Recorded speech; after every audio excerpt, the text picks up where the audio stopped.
यतिराजाय विवेकानंद सूरये सच्चित् सुख स्वरूपाय स्वामिने तापहारिणे। आदरणीय श्री शाह जी, उपस्थित महानुभावों, गुजरात से पधारे अतिथिगण, विशेष रूप से पधारे अतिथिगण, मेरे ब्रह्मचारी भाइयों और मेरे प्यारे युवा मित्रों, मुझे बड़ी प्रसन्नता है कि आज तुम सब के बीच में मैं उपस्थित हुआ हूँ। जैसा कि शाह साहब ने कहा कि मुझे आने में कुछ विलंब हुआ, उसके लिए प्रथम तो मैं क्षमा प्रार्थी हूँ। और वो विलंब क्यों हुआ ये जानोगे तो जरा तुम्हें हंसी भी आएगी। बस तो रात को 9:15 बजे ठीक टाइम पर निकली थी, रात को 2 बजे तक ठीक टाइम पर चल रही थी। फिर किसी एक जगह पर सेल टैक्स ऑफिसर वालों ने बस को रोक दिया और एक आध दो सेठजियों को पकड़ा। बड़ी बड़ी बोरियां थी, उसमें क्या था मुझे पता नहीं। उनको पकड़ा, उनको नीचे उतारा, 1 घंटा 1.5 घंटा इंस्पेक्शन चला। उसके बाद उन लोगों के बीच में क्या बातचीत थी मुझे पता नहीं। तो वो 1-1.5 घंटा वहीं पर सेल टैक्स ऑफिसर वालों ने कुछ कमाल किया। सेठ जी लोगों ने कुछ बोरिया में क्या ले जाते थे मुझे पता नहीं है। उसके कारण आने में कुछ देर हुई। तो मुझे प्रसन्नता है कि कम से कम आना हुआ, आप लोगों से मिलना हुआ।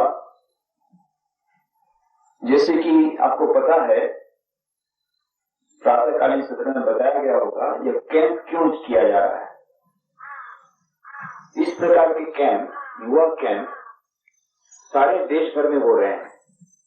वैसे तो बहुत साल से हो रहे हैं रामकृष्ण मठ मिशन के द्वारा, परंतु इस वर्ष उसमें कुछ और विशेषता ये है कि स्वामी विवेकानंद ने आज से 100 वर्ष पूर्व शिकागो में 1893 में जो व्याख्यान दिए थे, जिसने इतिहास को एक नया मोड़ दिया, जिसने समस्त भारतवर्ष को, समस्त संसार के सामने एक नया रूप प्रस्तुत किया।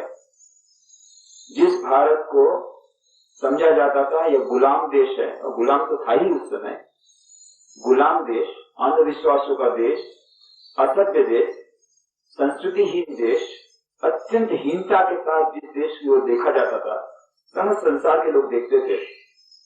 एक दिन में ऐसा कुछ हुआ, स्वामी विवेकानंद ने 11 सितंबर 1893 में शिकागो धर्म महासभा में जब कुछ चंद बातें कही देश के बारे में, हमारे धर्म के बारे में, तो समस्त विश्व में भारत का सर्वोच्च स्थान हो गया। ऐसा वह ऐतिहासिक वह प्रसंग था। उस प्रसंग को 100 वर्ष होने जा रहे हैं। अभी भी हम लोग उस प्रसंग की महत्ता को ठीक समझ नहीं पाए हैं। कितना बड़ा वह महत्वपूर्ण एक ऐतिहासिक क्षण था, कितना बड़ा वह ऐतिहासिक वह प्रसंग था कि आज हमें इसको याद करके फिर से देश को आगे बढ़ाना है। आज भी उसका महत्व हम पूरा समझ नहीं पाए, उस महत्व को समझना है। और शिकागो धर्म महासभा के कारण जो विभिन्न धर्मों के बीच में विसंवादिता स्थापित हो गई थी, उनके बीच में सुसंवादिता को प्राप्त कराने के लिए किस प्रकार से शिकागो धर्म महासभा ने भाग लिया, उसमें अपना योगदान दिया। और उस योगदान में स्वामी विवेकानंद की कितनी बड़ी महत्वपूर्ण भूमिका रही, इन सब के बारे में अभी भी हम लोग इतने अधिक सुपरिचित नहीं है। और इसीलिए जगह जगह पर सारे राष्ट्र में इस प्रकार की सभाएं आयोजित हो रही हैं। विभिन्न नगरों में, विभिन्न गांवों में, विभिन्न शहरों में आम सभा आयोजित हो रही है, विशेष करके युवाओं के बीच में जाकर के कि युवा अगर समझें कि हमारी संस्कृति कितनी महान है, हमारा देश कितना महान है, हमारी कितनी गौरवमय संस्कृति है। आज इसका कोई ज्ञान हमारे युवा वर्ग को नहीं है। मेरा भारत महान, बस ये तो हमने पढ़ लिया। कहां पर पढ़ा? स्कूल कॉलेज में नहीं पढ़ा, किताबों में नहीं पढ़ा। कहां पढ़ा? पेट्रोल टैंकर के पीछे। पेट्रोल टैंकर के पीछे लिखा है मेरा भारत महान, बस, और कहीं मेरा भारत महान नहीं। तो मेरा भारत महान क्यों है, उसकी कोई शिक्षा हमें नहीं मिली है। इन सबको समझने के लिए स्वामी विवेकानंद के ग्रंथों को समझना आवश्यक है। स्वामी विवेकानंद ने आज से 100 वर्ष पूर्व जो कुछ कहा था आज भी उतना प्रासंगिक है। कोई बोलेंगे अरे 100 वर्ष पूर्व स्वामी विवेकानंद ने कहा, उसकी आज क्या आवश्यकता है? आज इसलिए आवश्यकता है कि अभी भी हम उसका पूरा महत्व नहीं समझे हैं। और आज हमारी जो स्थिति है, आज की स्थिति में तो शायद ऐसा लगता है कि स्वामी विवेकानंद का जो संदेश था उस समय जो था उससे कहीं अधिक प्रासंगिक है। आज भी धर्म के नाम में दंगे हो रहे हैं, आज भी धर्म के बीच में विसंवादिता है, आज भी हमारी संस्कृति के बारे में हमारा पूर्ण ज्ञान नहीं है, आज भी हम अपने पाश्चात्य संस्कृति का अंधा अनुकरण कर रहे हैं अपनी संस्कृति को छोड़ करके। हमारे युवा वर्ग को देखिए, blind imitation of the West. Swami Vivekananda ये नहीं कहा था, उन्होंने कहा था हमें चाहिए what we want is western science coupled with Vedanta. What we want is the best of the Western culture and the best of the Eastern culture combined. भारतीय संस्कृति, प्राच्य संस्कृति और पाश्चात्य संस्कृति का अंधा अनुकरण हम लोग कर रहे हैं। कैसी संस्कृति है जो पाश्चात्य संस्कृति? आज की पाश्चात्य संस्कृति drug addiction, AIDS and suicide. अभी आप जाकर के देखिए पाश्चात्य देशों में क्या हो रहा है। यूनेस्को की रिपोर्ट के अनुसार 54% of the youth of America, 55% of the youth of Japan, and 56% of youth of Sweden are not meeting natural death. America, $20,000 per annum per capita income per person, $20,000, $20,000। Bharat की कितनी मालूम है? भारत की है $350 per annum, $350। तो हमसे कितनी अधिक उनकी इनकम है। देखिए इकोनॉमिकली कितने वो लोग डेवलप्ड हैं। अमेरिका में $20,000 और जापान की कितनी है? $21,500 पर एनम, और भी ऊपर हो गया है। टाइम मैगजीन, अंग्रेजी में टाइम मैगजीन निकलता है, उसमें उन्होंने कहा था, उसमें उन्होंने बहुत सुंदर फोटो दिया। टाइम मैगजीन के फ्रंट कवर में फोटो दिया। क्या का फोटो दिया? 2 दिमाग का फोटो है, 2 ब्रेन, 2 खोपड़ी है, 2 खोपड़ी का फोटो दिया हुआ है। और कवर में क्या लिखा? कवर स्टोरी में Japan in the mind of America, in the mind of Japan. Japan के दिमाग में अमेरिका, अमेरिका के दिमाग में जापान, ये उसका फोटो में उसका शीर्षक है। और भीतर में कवर स्टोरी में कहा किस प्रकार से अमेरिका और जापान ये दोनों के बीच में कंपटीशन हो रही थी इकोनॉमिक फ्रंट पर, आर्थिक क्षेत्र में किस प्रकार से दोनों एक दूसरे से ये रहे थे। And in the cold war in economic front Japan has one. Japan ने किस प्रकार से आर्थिक क्षेत्र में अमेरिका को हरा दिया है, उसकी पूरी कहानी उसमें कही गई। और इस प्रकार से कहा कि पर कैपिटा इनकम जापान की इस प्रकार से, और स्वीडन भी उसी प्रकार समृद्धशाली देश। पर ये समृद्धशाली देश, उनके पास सब कुछ है, ट्रैक्टर है, कार है, वीडियो है, कलर टीवी है, सब कुछ है, परंतु एक चीज की कमी है। वो क्या चीज है मालूम है? क्या चीज है? और कोई बोलो, एक शब्द में बताओ एक चीज की कमी है जिसके कारण वो लोग आत्महत्या कर रहे हैं। अपनी संस्कृति का शांति, वे मन की शांति के अभाव में आज उनकी क्या हालत है? यूनेस्को की रिपोर्ट के अनुसार 54% the youth of America, 55% the youth of Japan and 56% of youth of Sweden are not meeting natural death. ये लोग सामान्य प्रकार से नहीं मरते हैं। कैसे मरते हैं? आत्महत्या करके मरते हैं। जितने लोग मरते हैं युवा लोग, उसमें से 54% लोग मरते हैं आत्महत्या से। युवा लोग साधारण प्रकार से नहीं मरते हैं। क्यों? मन में शांति। एक पुस्तक प्रकाशित हुई है, द फाइनल एक्सिट। पुस्तक के लेखक हैं डेरेक हम्फ्रीज। और ये पुस्तक मिल नहीं रही आजकल बुक स्टॉल में, इतनी बिक रही है, पुस्तक नहीं मिल रही, वो भी एक्सिट हो गई। द फाइनल एक्सिट पुस्तक का नाम है। उसमें क्या बताया गया मालूम है? हाउ टू कमिट सुसाइड, आत्महत्या कैसे करने, उसके विभिन्न उपाय उसमें बताए गए। और इतनी बिक रही वो किताब, सबको नए नए उपाय चाहिए। पहले तो ऐसे जहर खा के मर गए, और वो तो स्टीरियोटाइप लगता है, और तो उसमें सब लोग इसी प्रकार से मर रहे हैं। अच्छा, बंदूक से बॉडी खुद को मार दिया, वो भी पुराना मेथड हो गया। नए नए मेथड आत्महत्या करने के, खुद गाड़ी में बैठे सामने वाली गाड़ी से टकरा दिया जोर से, चलो वो भी मरा मैं भी मरा, बहुत आनंद, शांति हो गई। ऐसे मन में शांति प्राप्त करने के नए उपाय आत्महत्या करके। ये वहां के देशों की हालत है। ऐसी जो संस्कृति, ऐसी पाश्चात्य संस्कृति, western culture of drug addiction, इतने ड्रग एडिक्शन बढ़ रहे हैं आज संसार में और उसकी हवा भारत में लग रही है। न्यू दिल्ली में there are 1 lakh drug addicts according to the latest report. 1 lakh drug addict सिर्फ दिल्ली में है और उसकी हवा चारों तरफ आ रही है। पता नहीं अल्मोड़ा तक आएगी नहीं आएगी, धीरे धीरे आएगी, नहीं आई होगी तो कुछ लोग तो ड्रग एडिक्शन हो ही गए होंगे। जहां एक बार ड्रग एडिक्शन हुआ तो खत्म, उसकी जिंदगी खत्म, फिर उसको आत्महत्या की तरफ ही आगे बढ़ना है। मन में शांति मिलेगी नहीं। हमारे रामकृष्ण मिशन की बहुत बड़ी हॉस्पिटल है कलकत्ता में, रामकृष्ण मिशन सेवा प्रतिष्ठान, 550 बेडेड हॉस्पिटल, 550 उसमें बेड्स हैं। तो उसमें एक लड़के को एडमिट किया गया था, वो ड्रग एडिक्ट था। तो ड्रग एडिक्ट जो लोग रहते हैं उसको धीरे धीरे बाय साइकोलॉजिकल काउंसलिंग, दूसरी दवाई दे करके उसको धीरे धीरे करके धीरे ड्रग एडिक्शन का कम कराते हैं। तो उसको वहां पर एडमिट किया गया था। इसकी हम लोगों ने बहुत प्रकार की हिफाजत की, उसको ड्रग से दूर रखा, दूसरी प्रकार की दवाइयां दी, खाना अच्छा दिया, उसको मेंटल काउंसलिंग दिया, सब कुछ दिया। फिर भी एक दिन देखा रात को 7वें मरले में जो उसकी कैबिन था उसमें से नीचे गिर गया, खुद के मर गया तुरंत, on the spot dead, on the spot dead. ये कुछ 1-1.5 साल पहले की बात है। नहीं रह सकते वो लोग, ड्रग एडिक्ट जो लोग रहते हैं उनको ड्रग से दूर कर दीजिए, इसीलिए कितना भी आप प्रयत्न कीजिए, फिर वो ड्रग के बिना इतना उनका मन ये हो जाता है कि अपने आप को कंट्रोल नहीं कर पाते, मर गया वो, तुरंत कूद के मर गया।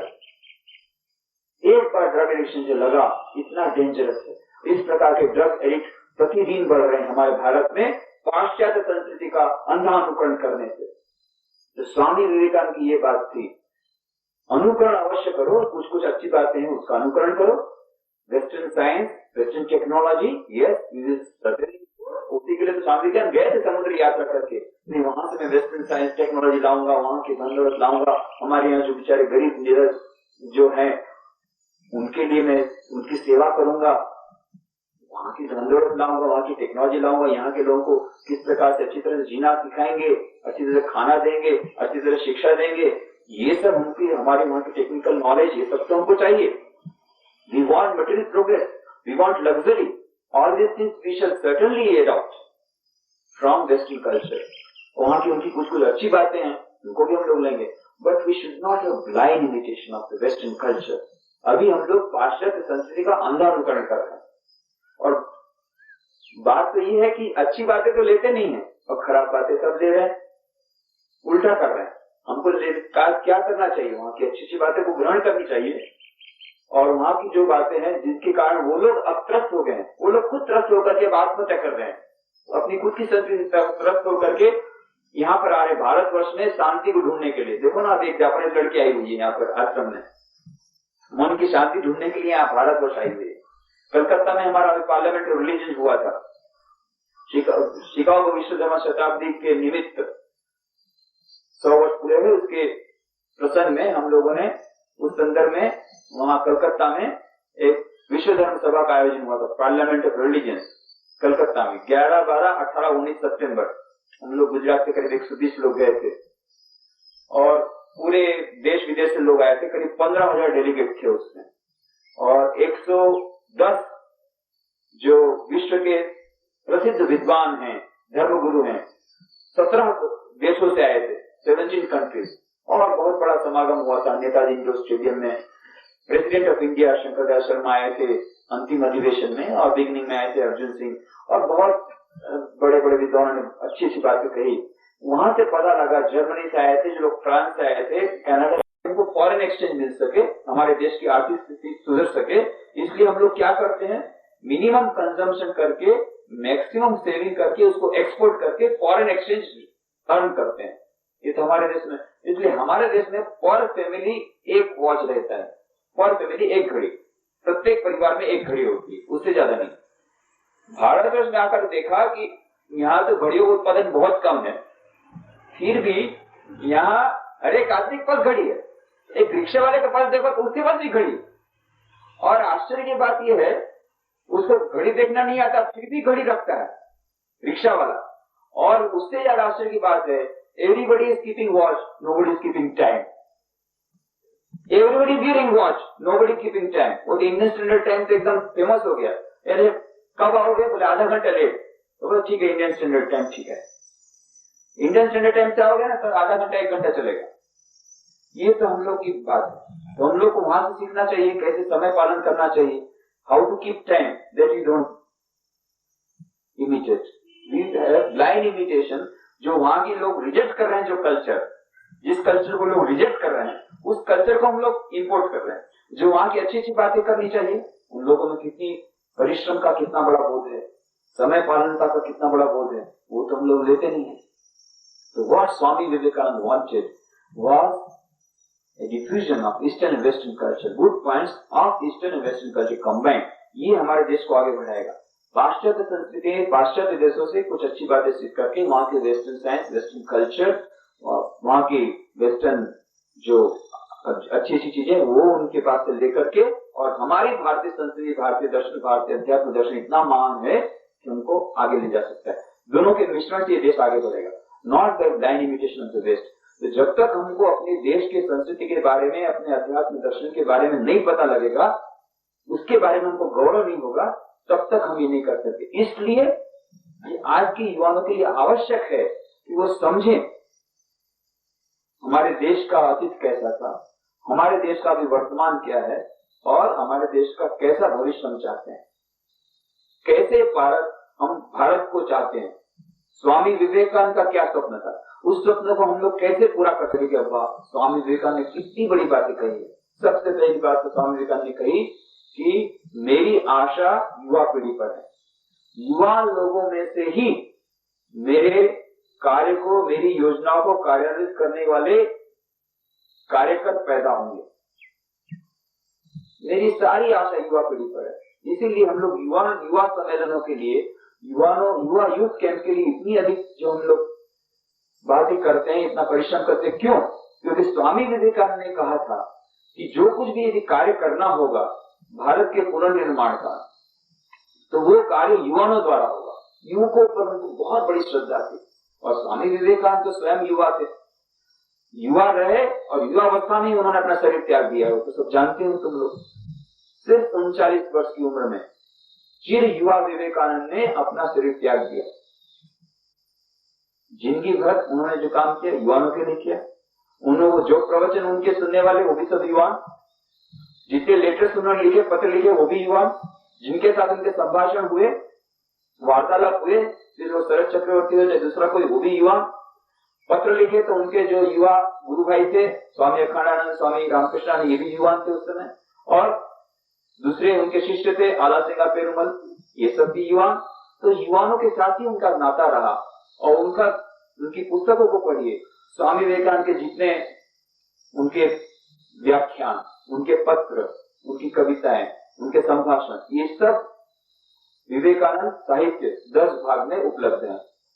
अंग्रेजी में complete works of Swami Vivekananda 8 भाग में, और उसका अनुवाद हुआ है विवेकानंद साहित्य 10 भाग में। ये 10 भाग का यदि कोई अध्ययन करे उसको पता लगेगा कि उससे अधिक से अधिक बातें युवाओं को संबोधित करके कही गई है। और इसीलिए स्वामी विवेकानंद का विशेष करके संदेश युवाओं से था। युवाओं से उनको विशेष आशा थी। युवाओं पर ही उन्होंने कहा था कि हे युवाओं, मैं तुमको, यह मेरा जो कार्य है थाती के तौर पर तुमको सौंपता हूं। कौन सा कार्य? भारत माता का पुनर्जागरण, विश्व को में शांति लाना है, समस्त विश्व में धर्म और धर्म के बीच में संवादिता लाना है। तो वो संभव होगा केवल एकमात्र भारत माता के पुनर्निर्माण, क्योंकि भारत के पास वो धरोहर है, भारत के पास वो संस्कृति है, भारत के पास वो अध्यात्म दर्शन है, भारत के पास वो महान वेदांत का संदेश है जो विश्व धर्म बनने योग्य है, और जो सभी धर्मों को जोड़ने वाला बन सकता है, तोड़ने वाला नहीं। वो एकमात्र धर्म है भारत का। उन्होंने जिस हिंदू धर्म की बात कही वहां शिकागो धर्म महासभा में, वह संकीर्णता वाला हिंदू धर्म नहीं था कि मैं हिंदू हूं, तुम ये हो, नहीं। उनका हिंदू धर्म था समस्त धर्मों को अपनी बाहों में जकड़ने वाला। इस हिंदू धर्म की बात कही थी स्वामी विवेकानंद ने, और इसलिए कहा था केवल मात्र वेदांती इस प्रकार से जोड़ने वाला तत्व बन सकता है। यह अध्यात्म और यह दर्शन, यदि भारत जगेगा तब तो सारा विश्व बचेगा। यदि भारत गिर जाएगा तो भारत के साथ भारत की संस्कृति गिर जाएगी, भारत का वेदांत गिर जाएगा, यह जो जोड़ने वाला धर्म जोड़ जाएगा, टूट जाएगा, और तब विश्व को कोई बचा नहीं सकता। विश्व को बचाने के लिए भारत का पुनर्निर्माण, भारत का जिंदा रहना अति आवश्यक है। इसलिए स्वामी विवेकानंद कहा, मैं सचमुच देशभक्त हूँ, पर मेरी देशभक्ति संकीर्ण देशभक्ति नहीं है, क्योंकि समस्त विश्व को बचाने के लिए भारत को बचाना है। इसलिए मैं भारत को इतना प्रेम करता हूँ, भारतवासियों को इतना प्रेम करता हूँ, भारत के युवाओं को इतना प्रेम करता हूँ, भारत के युवाओं से मुझे इतनी बड़ी आशा है। ये भारत के लिए उन्होंने ये सपना नहीं संजोया था कि भारत भविष्य में एक डेवलपिंग कंट्री बनेगा, नहीं। तो भारत डेवलप कंट्री बनेगा, नहीं, उसका भी स्वप्न नहीं था। स्वामी विवेकानंद स्वप्न क्या था? स्वामी विवेकानंद ने कहा था मद्रास के अपने लेक्चर्स में, जब अमेरिका से वापस लौटे, आपने सुना होगा प्रोफेसर राइट अमेरिका में जब शिकागो धर्म महोत्सव में भाग लेने के लिए गए तो वहां तो उनको कोई पहचानने वाला नहीं था, पैसे भी उनके पास नहीं थे, तो फिर क्या किया जाए। शिकागो में देखा अभी तो धर्म महोत्सव शुरू होने में बहुत दिन है, पास में पैसा भी नहीं है। फिर सुना उन्होंने कि पास में कहीं गांव में यदि जाए, गांव में कुछ खर्चा कम लगता है होटल वगैरह का, और तो उसी प्रकार से ट्रेन में जा रहे थे तो एक महिला से मुलाकात हो गई, एक वृद्ध महिला थी। वृद्ध महिला का, स्वामी जब कहाँ जा रहे हैं, where are you going? I don't know. अच्छा, ऐसे भी लोग होते हैं, पता नहीं कहाँ जा रहे हैं। बोले ऐसा, मैं तो आया था यहाँ अमेरिका में शिकागो में, हम भारत से शिकागो धर्म महोत्सव में भाग लेने के लिए, सुना अभी धर्म महोत्सव में भाग लेने के लिए तो भी बहुत शुरू होने में बहुत टाइम लगेगा। बोले दिखने में राजा और ऐसे फकीर है, विचित्र प्रकार का प्राणी है, ऐसे पापा बंधा है, ये कोट ऐसा पहना है, नीचे पैंट है, ऊपर में ऐसा कोट है इंडियन वाला, तो एक विचित्र प्रकार का। तो उस महिला ने सोचा गांव में जाकर के सबको बताऊंगा, एक अजायब घर का प्राणी जैसे दिखाते हैं, सब लोग दिखाएंगे प्राणी लाया हो, आप लोग भी देखिए तो मेरा भी नाम होगा। इस प्रकार से वो महिला उनको ले जाती है अपने गांव में। तो मिस सेनबॉर्न का नाम था, और एनिस्क्रम में वहां पर अपने गांव में रखती है, और दो लोगों को बुला के आओ आओ देखो देखो। फिर और कम था, एक दिन उसको गाड़ी में बैठाया, घोड़ा गाड़ी में बैठा के सारा गांव घुमाया, बोले देखिए ये प्राणी को मैं लाई हूँ, भारतवर्ष की प्राणी। ऐसे उसको भी अच्छा लगता था, दूसरे लोग भी आते थे, वो बोलते हाँ बहुत अच्छा, आप विचित्र आदमी को लाए हैं, और उनकी बातें भी था। इनकी स्वामी विवेकानंद की मुलाकात हुई और प्रोफेसर राइट अत्यंत प्रभावित हो गए उनको विद्वता से, और प्रोफेसर राइट ने कहा कि Swami ji, why don't you go to Parliament of religion, become a delegate. Swami ji का मैं आया था तो उसी आशा से, पर यहाँ पर आकर तो देखा कि इसके लिए तो परिचय पत्र लगता है, मेरे पास तो कोई परिचय पत्र नहीं है। प्रोफेसर राइट ने कहा, बड़ी सुंदर बात कही, to ask you Swami for credentials is like asking the sun as to what right it has to shine. Swami ji, आपके पास एक परिचय पत्र मांगना यह इतना मूर्खतापूर्ण है जैसे सूर्य को हम पूछे कि भाई तुम्हें चमकने का क्या अधिकार है। ये प्रोफेसर राइट ने कहा, और फिर उन्होंने बोले मैं परिचय पत्र लिख दूंगा, और उन्होंने परिचय पत्र में लिखा। उनके जो चेयरमैन थे पार्लियामेंट ऑफ रिलीजन शिकागो धर्म महासभा के, मिस्टर बेरोस के नाम उन्होंने पत्र लिखा, और परिचय पत्र में क्या लिखा? Here is a man from India who is more learned than all our professors put together. Bharat का यह एक व्यक्ति ऐसा है जिसका जो मैं भेज रहा हूं, जो कि हमारे अमेरिका के जितने प्रोफेसर हैं उन सब की विद्वता को एक साथ मिलाई जाए तो भी उससे भी अधिक विद्वता इनकी है, ऐसे महान विद्वान को मैं भेज रहा हूं। तो ये प्रोफेसर राइट के यहाँ जब थे तो मिसेस राइट ने अपने संस्मरणों में लिखा है कि एक बार ऐसे बातचीत करते करते, अचानक बातचीत करते करते स्वामी विवेकानंद के मुख से निकल गया, after British leave India there is a great danger of Chinese aggression for India. जब ब्रिटिश लोग भारत छोड़ दें, 50 वर्षों के भीतर में यह देश आजाद होगा, परंतु सामान्य रूप से आजाद नहीं होगा, एक विचित्र प्रकार से उसकी आजादी मिलेगी, बिना किसी खून के रक्तपात की आजादी मिलेगी। India shall become free within next 50 years. But that freedom will come in an uncommon way, extraordinary way. ऐसे ही हुआ। ठीक 50 साल बाद 1897 में बात कही थी, ठीक 1947 में स्वाधीनता मिली। और किस प्रकार से मिली? आज तक किसी देश को विश्व के इतिहास में बिना युद्ध किए कोई आजादी नहीं मिली। ये पहली बार अहिंसा के आंदोलन के द्वारा गांधी जी ने उनका सपना पूरा किया। ठीक 50 वर्ष बाद आजादी मिली। तो स्वामी विवेकानंद ने जो बातें कही थी वो सब धीरे धीरे धीरे ठीक हो रही। उसमें से एक बात स्वामी विवेकानंद ने कही थी, India shall conquer the whole world. Bharat समस्त विश्व का जय करेगा अपनी आध्यात्मिक शक्ति द्वारा। अब इसका समय आ गया है। वो विश्व का जय अब करना बाकी है। आज समस्त विश्व इसके लिए बेताब हो उठा है कि कब भारत हम पर विजय प्राप्त करे। अभी जो पार्लियामेंट ऑफ रिलीजियंस हुआ ना, विश्व धर्म महासभा, उसमें मैं गया था। तो उसमें जर्मनी में जो हमारी वेदांत सोसाइटी है, अभी तक उसका एफिलिएशन हमारे साथ नहीं हुआ। एफिलिएशन का अर्थ तुमको बता दूं, रामकृष्ण मिशन की स्थापना स्वामी विवेकानंद ने की 1897 में, 1897 भारत आए जब अमेरिका से, तो उन्होंने कहा कि बिना संस्था के तो काम नहीं हो सकता है। तो रामकृष्ण मिशन की स्थापना की 1897 में। फिर धीरे धीरे उसकी बहुत सारी ब्रांचेस हुई। ये सन्यासी उसके ट्रस्टी बने रामकृष्ण मठ के, और जो ट्रस्टी थे वही रामकृष्ण मिशन जो रजिस्टर्ड संस्था हुई उसके गवर्निंग बॉडी के मेंबर बने। और इस प्रकार से उसकी ब्रांचेस बढ़ती गई। हेडक्वार्टर उसका था कलकत्ता बेलू मठ, गंगा नदी के किनारे। अभी भी हेडक्वार्टर वही है। तो स्वामी विवेकानंद ने 1902 4 जुलाई को जब अपना शरीर त्याग दिया, उस समय उसकी 5 ब्रांचेस थी। पर आप बढ़ करके विश्व में 130 ब्रांचेस हैं, 130 शाखाएं। 130 शाखाओं में करीब करीब 100 शाखाएं भारतवर्ष में है और 30 शाखाएं अमेरिका, इंग्लैंड, फ्रांस, स्वीडन में नहीं, स्विट्जरलैंड, जापान, सिंगापुर, इस प्रकार से करीब 30 ब्रांचेस। और यहाँ पर जो 100 ब्रांचेस हैं उसमें से कुछ ब्रांचेस, 11 ब्रांचेस उत्तर प्रदेश में है। उन 11 ब्रांचेस में एक है अल्मोड़ा। फिर यहाँ अद्वैत आश्रम मायावती है, लखनऊ है, इलाहाबाद है, वाराणसी है, दिल्ली है अलग से। ये सब तो आपको पता है। तो ये जो 130 ब्रांचेस छोड़ करके 1000 ब्रांचेस वर्ल्ड में, विश्व में ऐसी है जो हमारे साथ उसका कोई सगा संबंध नहीं है। हमारे स्वामी जी लोग उसका संचालन नहीं करते हैं।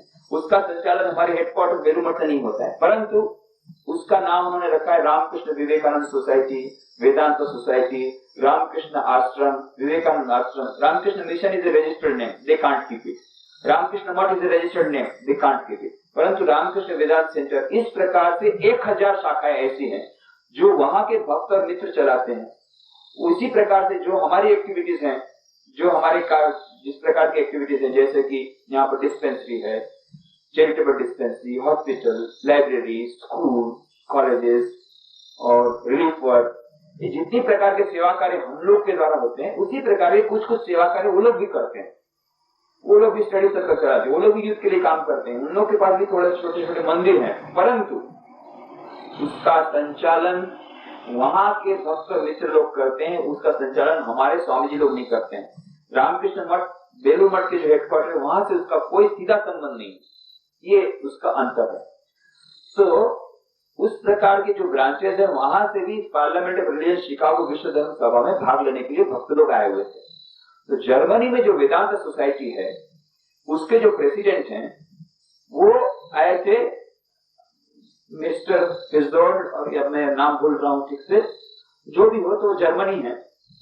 पर आए थे धोती पहन करके, धोती, ऊपर कुर्ता, दाढ़ी, ब्रह्मचर्य के ड्रेस में, और प्रेसिडेंट है जर्मनी वेदांत सोसाइटी के। बड़ा आश्चर्य लगा हमको। और फिर उसने जो बातें कही, बहुत सुंदर बातें। इससे तो बहुत लोगों ने काफी अच्छी अच्छी बातें कही, परंतु वो बात इसलिए अच्छी लगी कि उन्होंने कहा कि देखिए, हम लोग अभी बैठे कहां पर, नेताजी इंडोर स्टेडियम में, कलकत्ता में। नेताजी इंडोर स्टेडियम में एयर कंडीशन, 15,000 डेलीगेट एक साथ बैठ सकते हैं, बहुत बड़ा स्टेडियम है। तो बोले आज हम लोग बात कर रहे हैं नेताजी इंडोर स्टेडियम में, और इसलिए मेरे को बहुत आनंद हो रहा है क्योंकि नेताजी सुभाष चंद्र बोस के साथ हमारा जर्मनी का बहुत संबंध रहा है।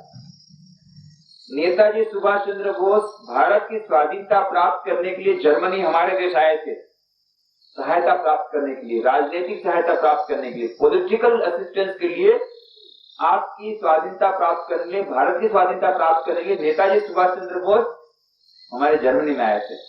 आज हम जर्मनी से आए हैं हमारी आत्मा की स्वाधीनता प्राप्त करने के लिए भारत के पास, इसी नेताजी स्टेडियम में। ये बात उन्होंने कही, सबको बहुत अच्छी लगी। आज समस्त विश्व में, सभी देशों में वेदांत के लिए ये लोग भूखे हैं, भारत के पास से हमको नॉलेज मिलेगा। यही समय है जब भारत समस्त विश्व को जय कर सकता है। The whole world is waiting to be conquered, waiting to be conquered. तुमने अभी सुना होगा, स्वामी जीतात्मानंद जी हमारे अध्यक्ष हैं, उन्होंने पुस्तक लिखी Indian ethics for modern management. Management की जो बड़े बड़े गुरु हैं, पीटर ड्रकर वगैरह, सब ये सब मैनेजमेंट थोड़ी फेल हो रही है। इंडियन इथिक्स किस प्रकार से काम कर रही है। हमारे यहाँ भारतवर्ष में भी कई इंडस्ट्री में हमको जाना पड़ता है, कई बड़े बड़े ऑफिस में हमको जाना पड़ता है। मैनेजमेंट के executive, top management expert, top management executive, ये सब आज बेताब हो रहे हैं Indian ethics, Indian culture, Indian values, इसके द्वारा ही हम अपने मैनेजमेंट में आगे बढ़ सकेंगे। और modern science, latest discoveries of modern science are coming to Vedanta. Vedanta ने आज से हजारों साल पहले जो बात कही, यूनिटी ऑफ एग्जिस्टेंस, कि समस्त विश्व एक है, सर्वम खल्विदम ब्रह्म, प्रत्येक जगह एक ही ब्रह्म व्याप्त है। एक घास के तिनके में वही ब्रह्म है, घास के तिनके से लेकर के ब्रह्मा तक वही एक ब्रह्म है। यूनिटी ऑफ एग्जिस्टेंस की जो बात वेदांत ने कही थी, आज मॉडर्न साइंस बोल रहा है, उसको स्वीकार किया। It's many experimentally verified and proved. Heisenberg ने जो कहा था 1930 में, उसको बाद में डेविड बोम ने उसको एक्सपेरिमेंट के द्वारा बेल्स थ्योरम को प्रूव कर दिया। और 10 साल पहले 3 नोबेल फिजिसिस्ट ने लेबोरेटरी में करके बता दिया, हाँ, विश्व का एक अणु दूसरे अणु के similar particles, they are interconnected, they are not separate. ये प्रूव कर दिया। तो मॉडर्न साइंस की जो लेटेस्ट डिस्कवरीज, वेदांत में ऐसी बातें जो अभी मॉडर्न साइंस के पास पहुंच नहीं पाया, पहुंचने की कोशिश कर रहा है। Modern science, modern management, everybody is going for Indian ethics. इतने बड़े बड़े वैल्यूज, इतनी बड़ी बड़ी बातें हमारे भारतीय संस्कृति, भारतीय दर्शन में है। हमारे ऋषि मुनियों द्वारा जो खोज प्राप्त की थी, जो खोजें उन्होंने की थी, डिस्कवरीज की थी, आज उसका प्रूफ धीरे धीरे वो लोग कर रहे हैं। और आज समस्त विश्व, the whole world is waiting to be conquered by Indian ethos, by Indian culture, by Indian civilization, by Indian values. भारतीय दर्शन और अध्यात्म हमारे पर हावी हो जाए, ऐसी बात नहीं तो हम लोग को मन में शांति नहीं मिलेगी। मन की शांति मिलेगी केवल हमारे मैनेजमेंट भी ठीक होगा, तो ही मन की, उसके लिए भी हमको इंडियन वैल्यूज देना पड़ेगा। जो मैंने अभी बात बताई ना, जापान ने अमेरिका को तो हरा दिया, इकोनॉमिक फ्रंट में हरा दिया, सबसे ज्यादा उनकी पर कैपिटा इनकम हो गई।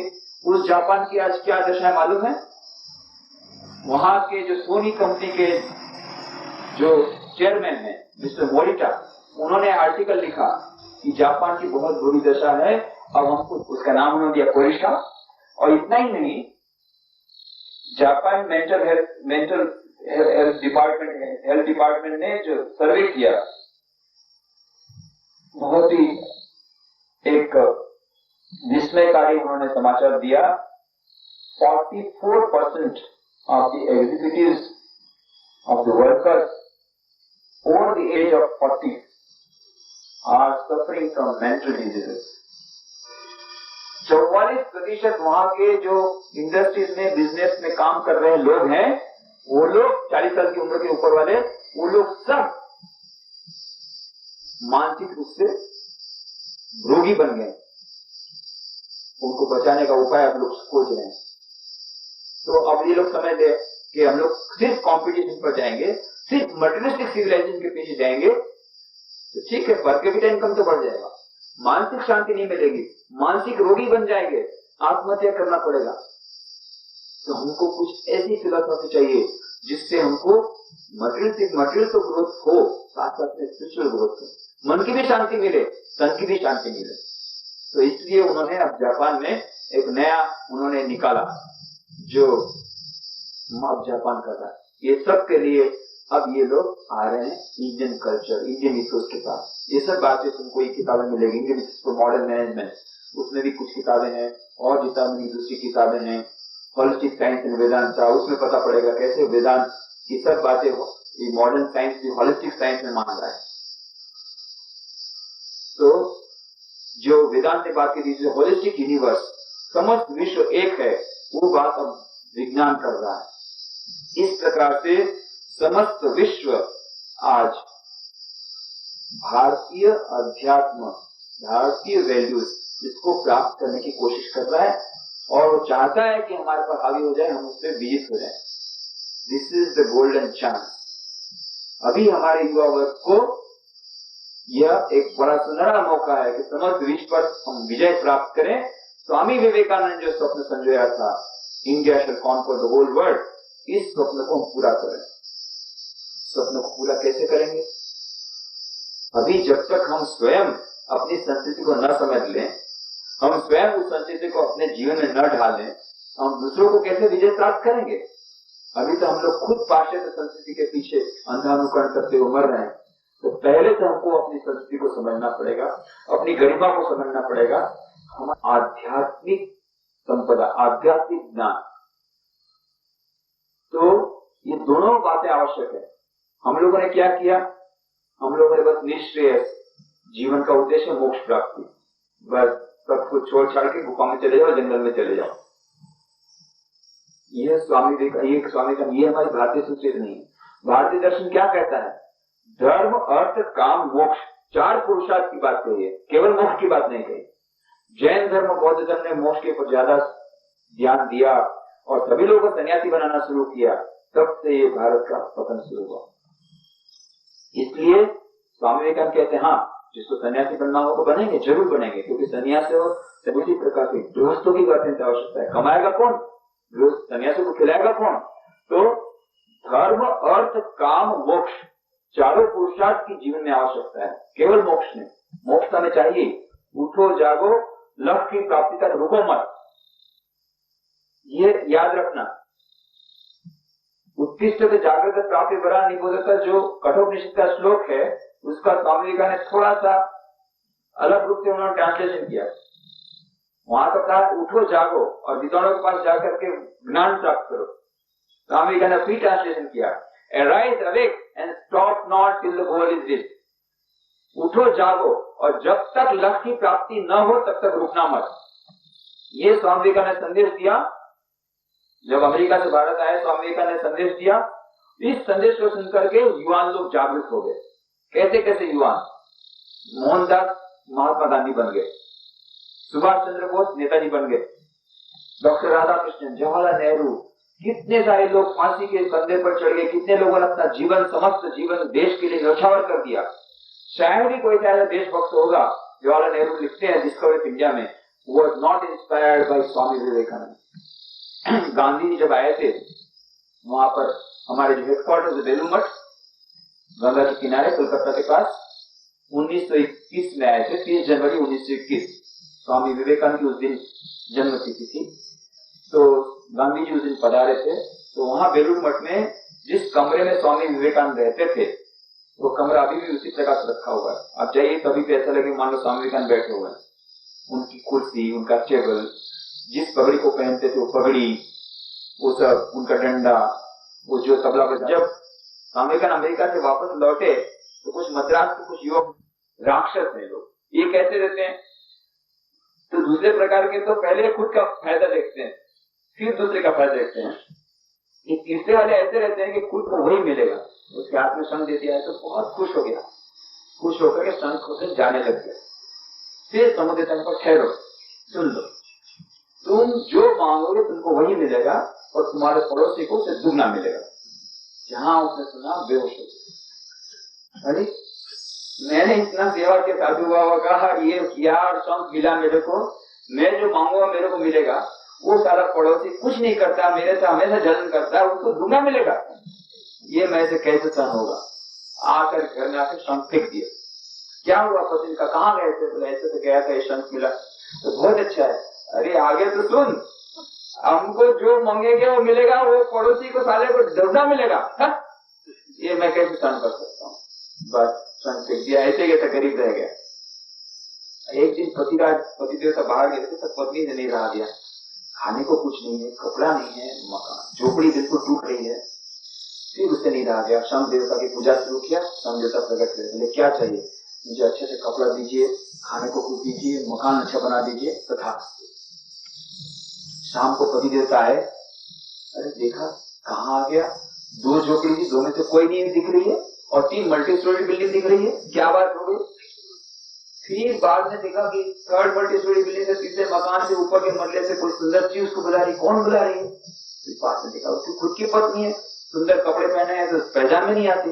आइए आइए आइए, बहुत आप प्रसन्न हो गए, आइए आइए, आप ही के कारण हुआ, देखिए आपके शांति से कितने सारे मेरे सुंदर सुंदर कपड़े हो गए, देखिए कितना सुंदर मकान बन गया, कितना सुंदर खाना है, आइए खा लीजिए।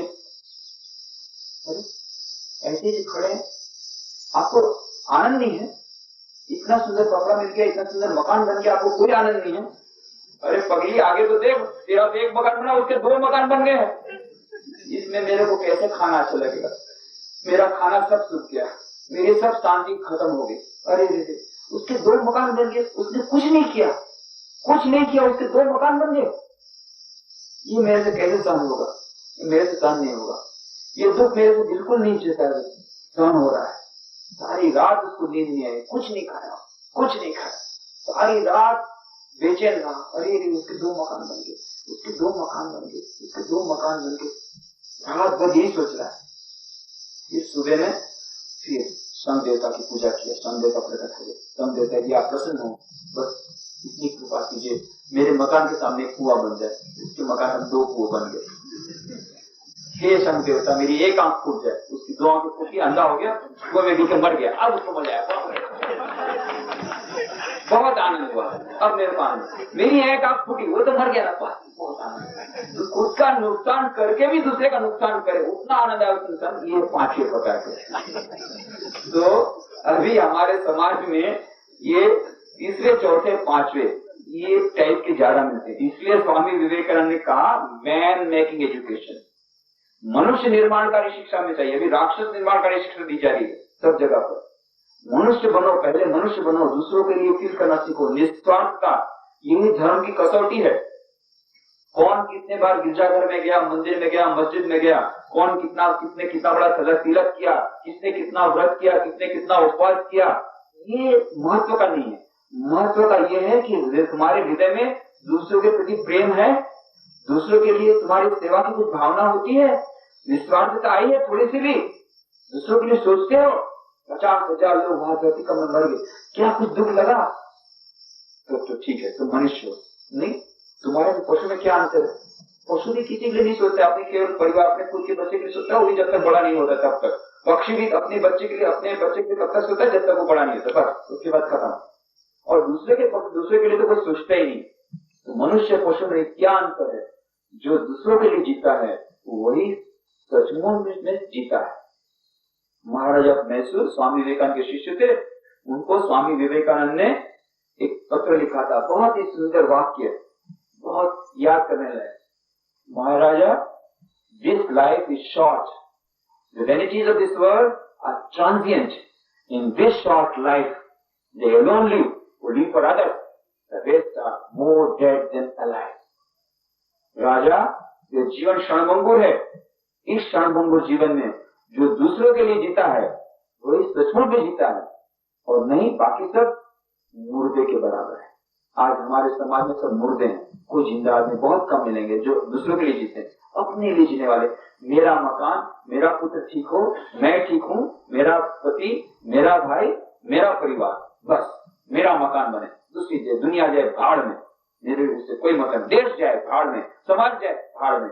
परंतु ये याद रखना है कि समाज भाड़ में जाएगा, देश भाड़ में जाएगा, तुम्हारा परिवार भाड़ में कल अवश्य जाएगा, कोई उसे रोक नहीं सकता है। ये छोटा सा कॉमन सेंस भी तुमको बता देगा कि बाकी सब भाड़ में जाएंगे, तुम अपने अकेले के आनंद नहीं रह सकते हो। यदि तुमने आज पेड़ काटना शुरू कर दिया तो कल उसका फल मिलेगा, इन्वायरमेंट पोल्यूशन होगा, बरसात नहीं आएगी, तुम्हारा क्रॉप नहीं होगा, और क्रॉप नहीं होगा तो फिर तुम खा नहीं सकोगे, पेट भर खा नहीं सकोगे। तुम्हारे पास ठीक है धन दौलत होगी और सोने की मोहरें तुम खा करके अपना पेट नहीं भर सकोगे। तो बात तो याद होगी। ग्रीस देश की राजा की बात है कि वो राजा बहुत लालची राजा था। सोचा अच्छा आ बेटी करके उस गले लगाया, जहां गले लगाया बेटी सोने की। अरे फिर तो उसको बहुत दुख हुआ, अरे मेरी लड़की गई, एकमात्र लड़की जिसको प्रेम करता, दूसरा दुनिया में किसी प्रेम है, वो भी सोने की बन गई। 2-3 दिन तो खाया नहीं। 3 दिन के बाद जब भूख लगी, खाने को बैठा, जिस थाली को स्पर्श किया सोने की, रोटी को स्पर्श किया सोने की, और सोने की रोटी खाता है पेट नहीं भरता है, कैसे भरेगा? सोने की रोटी से पेट भरेगा। तब रोकर चिल्लाने लगे, मेरे को सोना नहीं चाहिए, मेरे को सोना नहीं चाहिए, मेरे को सोना नहीं चाहिए। पर अब क्या होगा? वो सोने के कारण मर गया। आज हमारी ये हालत है। हम लोग सोच रहे हैं कि बस मल्टीपल प्रॉस्पेरिटी मिला, दुनिया जाए भाड़ में, हम आगे बढ़ेंगे, हम अपना परिवार आगे बढ़ गया, बाकी सब खत्म हो जाएंगे। जाने तो जो होता है नहीं होगा, उससे फायदा कुछ नहीं होगा। इसलिए दूसरों की, हमारी खुद की एग्जिस्टेंस के लिए भी हमको सोचना पड़ेगा, हमको दूसरों के बारे में सोचना पड़ेगा। तो ये 5 प्रकार के लोग बड़े मनुष्य निर्माण का शिक्षा, इसकी आवश्यकता है आज।